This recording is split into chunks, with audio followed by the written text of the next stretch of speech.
¡Que vivan los cuentos! ¡Que vivan los cuentos! ¡Que vivan los cuentos! ¡Que vivan los cuentos! ¡Que dan emoción a mi corazón! ¡Que vivan los cuentos! Si me siento triste. Buenos días. Seguimos con los cuentos del Paraíso del Cuento. Lo prometido es deuda. Y hoy os traemos la historia de Panocha. Es una historia escrita por Miriam Díez y Begoña Monllor, del Paraíso del Cuento. Y lo queremos dedicar a todas aquellas personas que abandonaron sus pájaros en el camino, o también para aquellas que aún siguen conservándolos. Y dice así: por alguna extraña razón, Gabriel tenía un color del pelo raro, digámoslo así, porque no era rubio, no era moreno, no tenía el cabello negro, tenía una mezcla de todos, que parecía que fuera del color de las panochas cuando se ponen a tostar. Por eso todo el mundo lo llamaba Panocha, pero eso a él no le importaba. Este extraño color de pelo, esta mezcla, hacía que los pájaros se sintieran atraídos por él.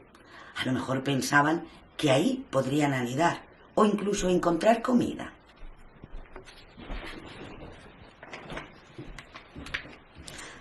Al principio era divertido, porque Gabriel consiguió hacerse con esos pájaros y, a través de ellos, elaboró un lenguaje que él y los pájaros solo entendían. Y aunque era un poco molesto para el resto de compañeros, porque no paraban de decirle: ¡ay, cuántos pájaros en la cabeza tienes! ¡Que me molestan! ¡Que no quiero oírlos! Pero Gabriel, en cambio, había conseguido con ellos crear un lenguaje mágico, único. Y lo que hacía era vivir un montón de historias que todos los pájaros le contaban cada día. Su mamá, al principio, pensaba que podría ayudarlo, o incluso que eso ya pasaría. Era muy pequeño y con el tiempo iría cambiando, y los pájaros de la cabeza irían marchándose, se irían volando. Pero lo curioso fue que un día la maestra llamó a la mamá de Panocha y le dijo que no podían continuar así, que Panocha tenía tantos pájaros en la cabeza que era imposible trabajar y que además molestaba a todos los niños. La mamá de Panocha se puso muy triste. Así que le dijo a Panocha que todas las mañanas, cuando fuera al colegio, repitiera sin cesar: no tengo pájaros en la cabeza, no tengo pájaros en la cabeza. Pero la verdad es que con el tiempo a Panocha se le fue olvidando. Entonces su mamá decidió confeccionar un gorro, con esas manos que tienen las mamás para confeccionar cosas bonitas para los hijos. Un gorro que le protegiera y que hiciera que los pájaros no vieran ese color del pelo.